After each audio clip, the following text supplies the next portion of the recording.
Assalamualaikum warahmatullahi wabarakatuh.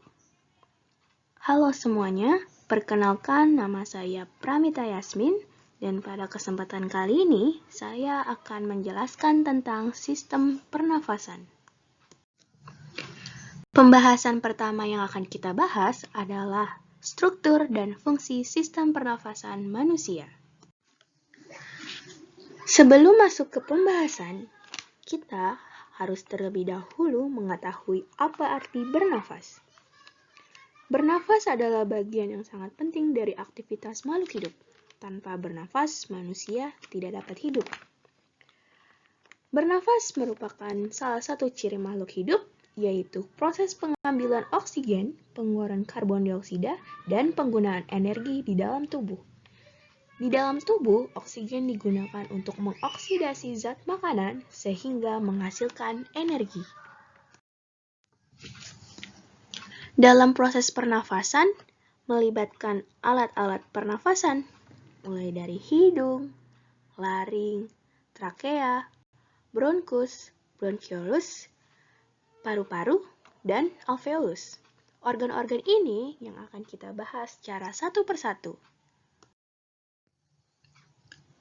Organ yang pertama adalah hidung. Hidung merupakan organ pernafasan yang langsung berhubungan dengan udara luar. Pada gambar di samping, kita dapat melihat bahwa organ hidung dilengkapi dengan bulu-bulu hidung, indera pembau, selaput lendir, dan konka. Nah, konka ini memiliki kapiler darah yang berfungsi menyamakan suhu udara yang ada di luar dengan suhu tubuh, atau menghangatkan udara yang masuk ke paru-paru. Udara yang dihirup oleh hidung akan mengalami tiga perlakuan. Yang pertama adalah udara disaring rambut-rambut halus dan selaput lendir yang terdapat pada rongga hidung. Yang kedua, udara diatur suhunya sebelum masuk ke paru-paru. Artinya, udara dari luar ketika melewati rongga hidung mendapat pemanasan sesuai dengan suhu badan. Dan yang ketiga adalah udara di dalam hidung diatur kelembapannya oleh selaput lendir. Organ yang kedua adalah faring. Dalam bahasa medis, faring berarti tenggorokan. Udara dari rongga hidung akan masuk ke faring. Nah, dalam gambar di samping ini, kita bisa melihat bahwa faring adalah organ pernafasan, di mana dia letaknya ada di belakang rongga hidung hingga rongga mulut, dan berada di atas laring. Dinding faring tersusun atas otot rangka yang dilapisi oleh membran mukosa. Nah, kontraksi dari otot rangka tersebut membantu dalam proses menelan makanan. Selain itu juga, fungsi dari faring yang pertama adalah jalur masuk udara dan makanan, ruang resonansi suara, dan tempat tonsil yang berpartisipasi pada reaksi kekebalan tubuh dalam melawan benda asing. Organ yang ketiga adalah laring. Nah, laring ini disebut juga sebagai kotak suara karena di dalam laring terdapat epiglotis dan juga pita suara. Epiglotis sendiri berupa katup tulang rawan yang berbentuk seperti daun dan dilapisi oleh sel-sel epitel. Fungsinya untuk menutup laring sewaktu menelan makanan atau minuman. Nah, apabila ada partikel kecil seperti debu, asap, makanan atau minuman yang masuk ke dalam laring, otomatis akan refleks batuk. Ya, batuk ini berfungsi untuk mengeluarkan partikel tersebut dari laring. Nah, lalu saat udara keluar masuk melalui jalur pernapasan, nanti akan menggatalkan pita suara. Jadi nanti ada suara yang dihasilkan, maka disitulah laring berperan dalam menghasilkan suara. Organ keempat yaitu adalah trakea. Nah, kalau dari gambar di samping ini, trakea ini bentuknya seperti batang ya, atau yang sering kita sebut juga batang tenggorok. Nah, batang tenggorok ini terletak di leher, di depan kerongkongan. Dan kita bisa lihat juga di gambar bahwa trakea tersusun atas gelang-gelang tulang rawan dengan panjang sekitar 10 cm. Permukaan rongga batang tenggorok ini dilapisi oleh selaput lendir yang memiliki rambut getar halus. Keduanya berfungsi untuk mengeluarkan atau menolak benda asing selain gas yang masuk ke saluran pernafasan. Nah, akibat dari tolakan secara paksa tersebut, kita nantinya akan batuk atau bersin.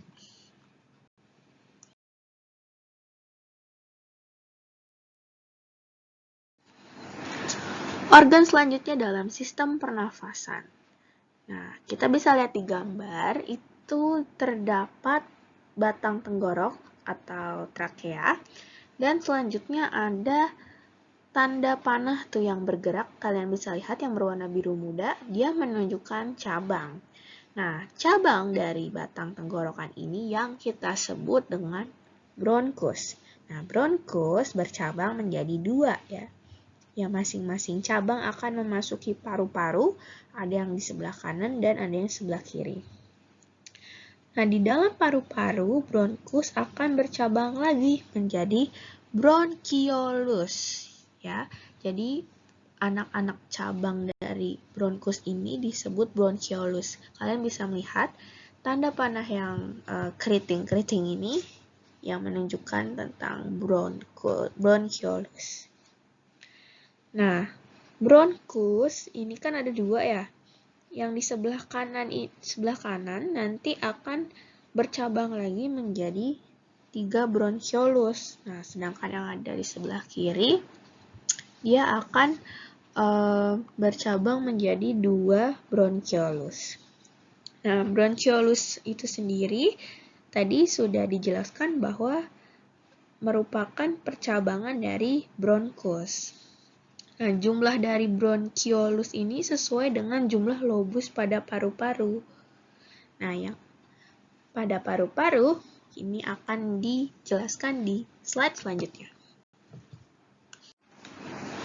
Selanjutnya adalah organ pernafasan yang paling utama, yaitu paru-paru. Paru-paru ini terletak di rongga dada. Paru-paru ini diselimuti oleh selaput yang disebut pleura yang berfungsi untuk melindungi paru-paru dari gesekan saat mengembang dan mengempis. Dan fungsi dari paru-paru adalah untuk menukar oksigen dari udara dengan karbon dioksida dari darah.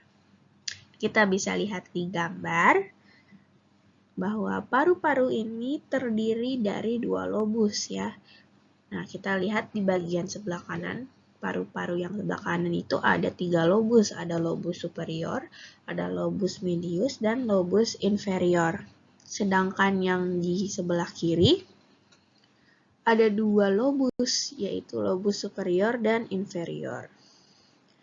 Nah, ukuran dari 2 paru-paru ini pun juga berbeda ya, karena di bagian tubuh kita yang sebelah kiri, bagian rongga dada, terdapat jantung. Jadi, ukurannya tentu saja berbeda ya. Di dalam organ paru-paru terdapat alveolus. Alveolus merupakan saluran akhir pernafasan berupa gelembung udara. Nah, alveolus ini dilapisi oleh sel-sel epitel pipih yang dimana untuk memudahkan darah di dalam kapiler-kapiler darah mengikat oksigen dari udara dalam rongga alveolus. Adanya alveolus ini memungkinkan terjadinya perluasan daerah permukaan yang dimana berperan penting dalam pertukaran gas oksigen dari udara bebas ke sel-sel darah dan gas karbon dioksida dari sel-sel darah ke udara. Jumlah alveolus pada paru-paru kurang lebih sekitar 300 juta buah. Adanya alveolus ini menjadikan permukaan paru-paru menjadi lebih luas. Pembahasan kedua yaitu tentang mekanisme pernapasan pada manusia. Pada saat kamu bernapas, berlangsung dua mekanisme, yaitu menghirup udara atau yang disebut dengan inhalasi atau inspirasi, dan menghembuskan udara atau eksalasi atau ekspirasi, yang melibatkan pertukaran udara antara atmosfer dengan alveolus paru-paru. Pada saat melakukan mekanisme pernapasan, terjadi kerjasama antara otot dada, tulang rusuk, otot perut, dan diafragma. Diafragma adalah otot yang terdapat di antara rongga dada dan rongga perut. Perhatikan gambar yang di depan kamu ini. Pada saat inspirasi, diafragma dan otot dada berkontraksi. Volume rongga dada membesar, paru-paru mengembang, dan udara masuk ke paru-paru. Sedangkan pada saat ekspirasi, diafragma dan otot dada berelaksasi, volume rongga dada kembali normal, paru-paru kembali normal, dan udara keluar dari paru-paru. Sehingga satu kali pernapasan terdiri atas satu kali inspirasi dan satu kali ekspirasi. Berdasarkan aktivitas otot-otot pernapasan, bernapas dengan membesarkan dan mengecilkan volume rongga dada disebut dengan pernapasan dada. Selanjutnya, kita belajar tentang frekuensi pernapasan. Frekuensi pernapasan terdiri dari beberapa faktor. Yang pertama adalah umur. Umur pada umumnya semakin bertambah umur seseorang, maka semakin rendah frekuensi pernapasannya. Yang kedua, jenis kelamin. Pada umumnya, laki-laki lebih banyak bergerak sehingga lebih banyak memerlukan energi, di mana kebutuhan oksigen dan produksi CO2 pada laki-laki juga lebih tinggi.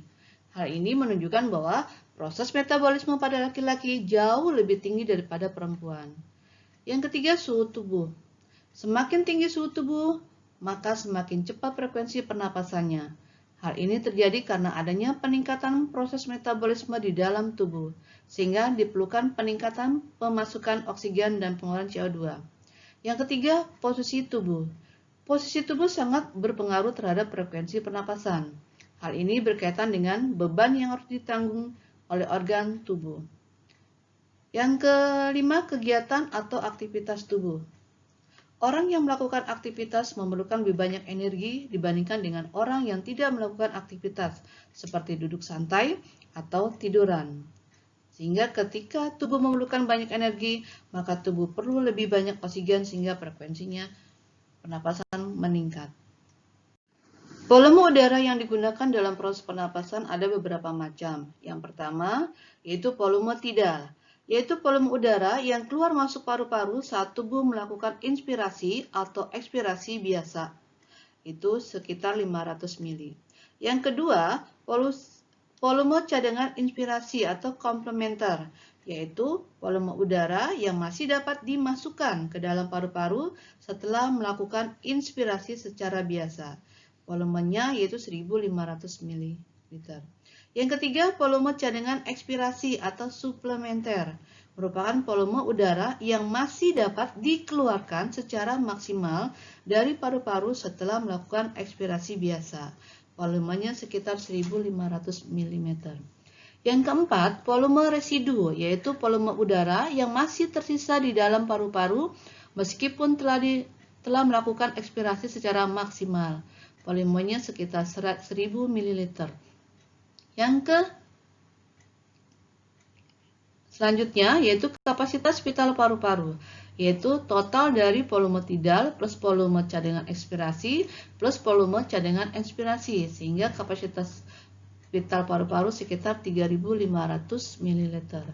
Yang terakhir, kapasitas total paru-paru, yaitu volume udara yang dapat ditampung secara maksimal dalam paru-paru, di mana volume kapasitas total paru-paru yaitu volume kapasitas vital paru-paru plus volume residu plus volumenya sekitar 4500 ml. Gangguan pada sistem pernapasan manusia terdapat beberapa macam. Yang pertama adalah influenza. Influenza merupakan penyakit yang disebabkan oleh infeksi influenza virus, di mana gejala umum influenza yaitu demam dengan suhu lebih dari 39 derajat Celcius, kemudian pilek, kemudian bersin-bersin, batuk, sakit kepala, sakit otot, dan rongga hidung terasa gatal. Dengan kondisi hidung tersumbat, penderita influenza akan kesulitan untuk bernapas. Virus influenza keluar dari tubuh seseorang bersama dengan batuk dan pilek, kemudian disebarkan melalui udara. Selain itu, virus juga dapat menular ketika seseorang menyentuh permukaan yang terkontaminasi virus. Kemudian, orang tersebut menyentuh mulut dan mata. Agar kamu tidak mudah tertular virus influenza, sebaiknya kamu selalu menggunakan masker ketika berkendaraan dan rajin mencuci tangan dengan menggunakan sabun. Yang kedua, tonsilitis. Pernah dengar nggak tonsilitis? Tonsilitis sama dengan amandel, di mana gejala tonsilitis yaitu sakit tenggorokan. Tonsilitis mengalami peradangan, batuk, sakit kepala, sakit pada bagian leher atau telinga, dan demam. Nah, virus yang dapat menyebabkan tonsilitis yaitu adenovirus, ribonovirus, influenza, dan coronavirus. Golongan bakteri yang menyebabkan tonsilitis pada umumnya bakteri Streptococcus. Yang ketiga, faringitis. Faringitis adalah infeksi pada faring oleh kuman penyakit, seperti virus, bakteri, maupun jamur. Virus yang dapat menyebabkan faringitis misalnya adenovirus, artomycorrhizis, rhinovirus, dan coronavirus. Banyak bakteri yang dapat menginfeksi faring. Salah satunya adalah Streptococcus pyogenes. Yang keempat adalah pneumonia. Yang keempat adalah pneumonia, di mana pneumonia merupakan infeksi pada bronkiolus dan alveolus. Penyebab terjadinya pneumonia antara lain karena infeksi dari virus, bakteri, jamur, dan parasit lainnya. Namun, umumnya disebabkan oleh bakteri Streptococcus pneumoniae. Pada paru-paru, penderita pneumonia terdapat cairan yang kental, di mana cairan tersebut dapat mengganggu pertukaran gas pada paru-paru, sehingga menyebabkan oksigen yang diserap oleh darah menjadi berkurang. Yang kelima adalah kanker paru-paru. Kanker paru-paru terjadi karena pertumbuhan sel yang tidak terkendali oleh jaringan dalam paru-paru. Jika sel-sel tersebut tidak segera ditangani, dapat menyebar ke seluruh paru-paru, bahkan jaringan di sekitar paru-paru. Gejala orang yang menderita kanker paru-paru yaitu batuk disertai darah, berat badan berkurang, napas menjadi pendek, dan sakit pada bagian dada. Selanjutnya, tuberkulosis atau TBC. Penyakit TBC disebabkan oleh infeksi bakteri Mycobacterium tuberculosis. Selain menginfeksi paru-paru, bakteri ini juga dapat menginfeksi bagian lain dari tubuh. Kamu perhatikan gambar tersebut. Ketika bakteri tersebut masuk ke dalam paru-paru, bakteri akan menyebabkan infeksi sehingga memicu sistem imun untuk bergerak menuju area yang terinfeksi dan segera memakan bakteri tersebut agar tidak menyebar luas. Jika sistem imun lemah, maka bakteri dapat masuk ke daerah peredaran darah dan sistem limpa untuk menginfeksi organ lainnya. Gejala dari penyakit TBC yaitu mudah lelah, berat badannya turun, lesu, hilang nafsu makan, demam, berkeringat dingin di malam hari, sulit bernapas, sakit pada bagian dada, dan batuk berdarah. Terakhir yaitu asma. Asma merupakan salah satu kelainan yang menyerang saluran pernapasan, dapat disebabkan oleh faktor lingkungan.